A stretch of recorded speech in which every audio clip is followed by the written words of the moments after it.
Bismillahirrahmanirrahim. Assalamualaikum warahmatullahi wabarakatuh. Alhamdulillah ala ni'matil iman wal islam. Wassalatu wassalamu ala asrofil anbiya wal mursalin wa ala alihi wa sahbihi ajma'in, amma ba'du. Jamaah duhur yang dimuliakan Allah, pada minggu yang lalu saya telah menyampaikan firman Allah yang berbunyi wabtaghi fima ataqallah. Di sini Allah memerintahkan kepada kita bahwa apa yang dianugerahkan Allah kepada kita,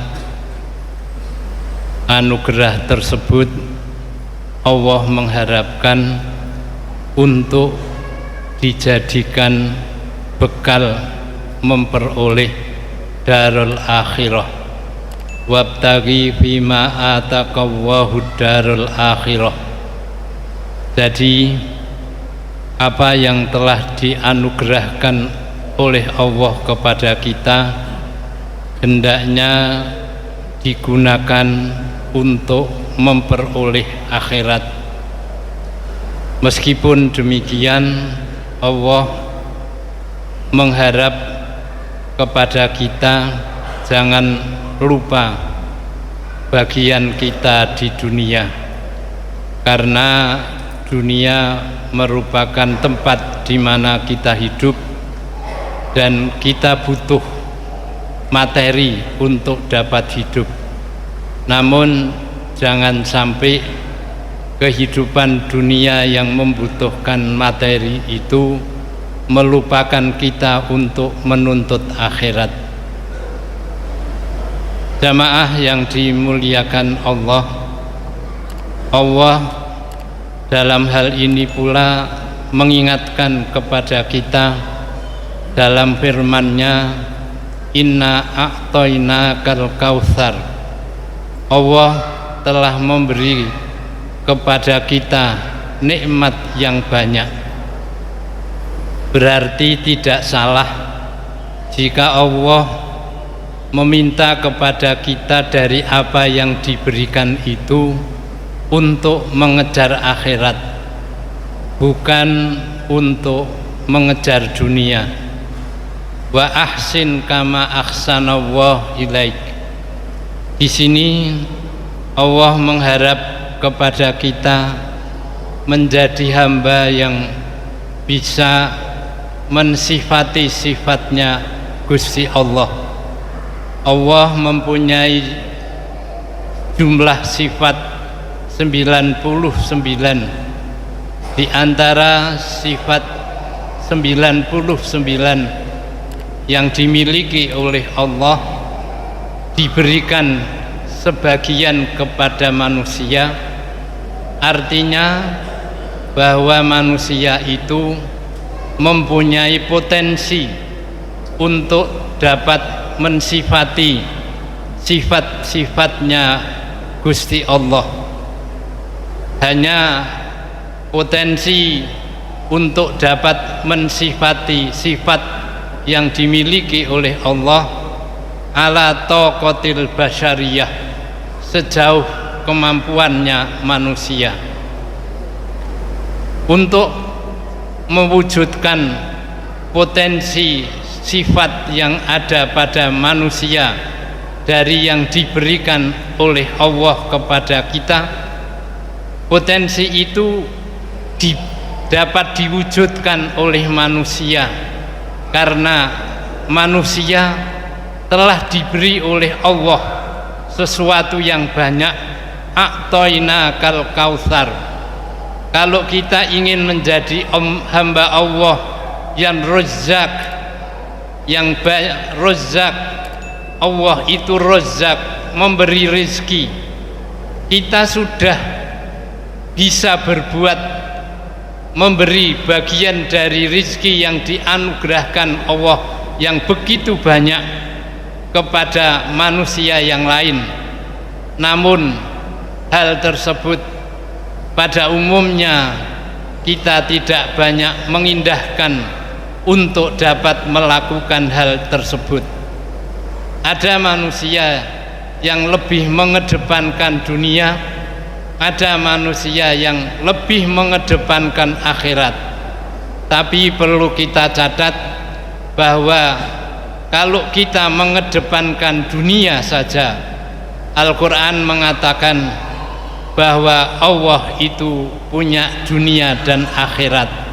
Kenapa kita tidak mencari akhirat dan hanya mencari dunia, padahal di tangan Allah itu ada akhirat. Sedangkan Allah mengingatkan, walal akhiratu khairun laka minal ula. Ketahuilah bahwa akhirat itu lebih baik daripada dunia.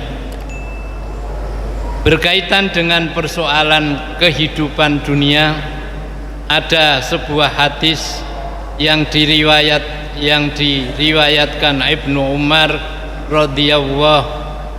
Qala Rasulullah sallallahu alaihi wasallam, akhudha Rasulullah sallallahu alaihi wasallam bimang kibaya faqala kun fid dunya ka'annaka gharib au abiru sabil.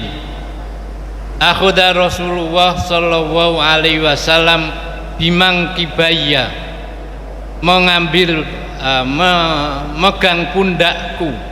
Rasulullah memegang pundakku. Memegang pundak dalam dunia pendidikan, memegang pundak atau berjabatan tangan saat kita bersumpah, saat kita berbaiat, mempunyai makna yang besar. Jika kita diberitahu dengan memegang pundak, berarti kita ada sesuatu pada diri kita, ada sesuatu yang harus diperhatikan, didengar. Ketika orang memegang pundak kita dan berkata tentang sesuatu dan dipegang pundak, akan mempunyai efek yang berbeda ketimbang kita hanya berkata berhadap-hadapan. Dipegang pundak berarti kita akan mempunyai perhatian yang lebih, mempunyai perhatian yang besar terhadap apa yang akan dikatakan. Begitu juga Ibnu Umar ketika dipegang pundaknya, kemudian Rasulullah berkata kepada beliau, kun fid dunya ka'annaka gharib au abiru sabil. Kamu di dunia ini hendaknya seperti orang asing atau seperti orang yang dalam sebuah perjalanan. Apa artinya? Kalau kita orang asing di satu tempat, saya yang aslinya dari Solo kemudian bepergian ke Semarang, datang saya ke Semarang untuk satu kepentingan yang sifatnya sementara. Kehadiran saya di Semarang sebagai orang asing yang saya tidak akan mungkin di Semarang karena saya bukan orang penghuni Semarang, maka saya tidak akan berlama-lama di kota Semarang dan saya akan kembali ke tempat kampung halaman saya. Sebagai orang yang sedang dalam sebuah bepergian, saya bepergian ke suatu tempat, ke satu wilayah.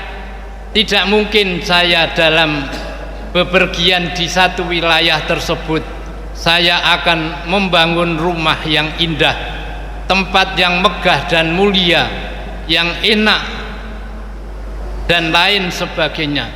Kenapa?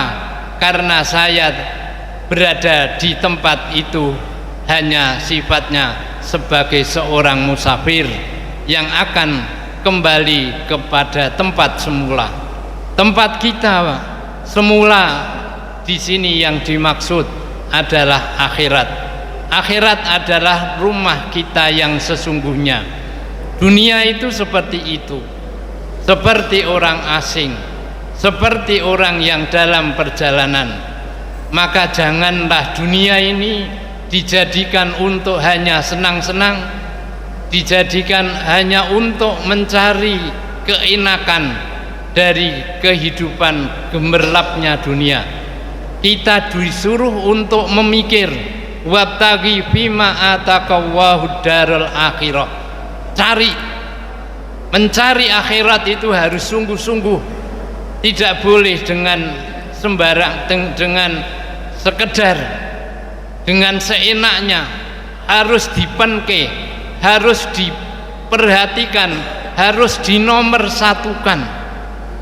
Dielingke sama Rasulullah, dunia itu sementaranya seperti orang asing, seperti orang yang berteduh dalam sebuah perjalanan di bawah sebuah pohon yang rindang, kemudian ditinggalkan. Kita akan pergi meninggalkan tempat berteduh. Dunia itu sesementara seperti itu. Namun apa yang terjadi pada manusia? Manusia diberi oleh Allah sebuah pilihan.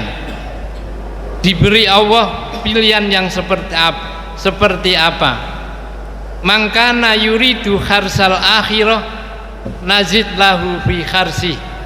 Barang siapa mencari keuntungan akhirat, maka dia akan aku tambahkan keuntungan baginya. Wa mangkana yuridu kharsad dunya, yang menghendaki keuntungan dunia, saya beri.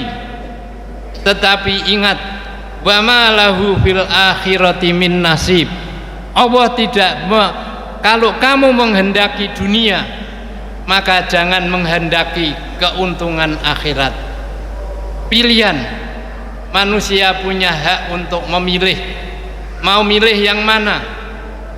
Jamaah yang dimuliakan Allah, kalau ada para mubalik yang mengatakan i'mal li dunyaka ka'annaka ta'isu abadan wa'mal li akhiratika ka'annaka tamutu ghadan, ini tidak mungkin. Kalimat ini bukan hadis, ini sebuah pepatah atau apa.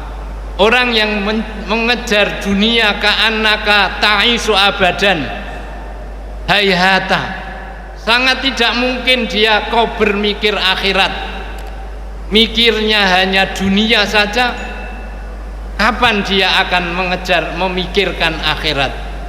Kata-kata itu bagi orang-orang ahli zuhud. Zuhud itu dunia saja sudah diabaikan. Kok mikir seperti hidup abadi di dunia, mengejar dunia seperti itu? Orang yang mengejar dunia akan sangat kecil perhatiannya terhadap akhirat. Orang Jawa mesti keter.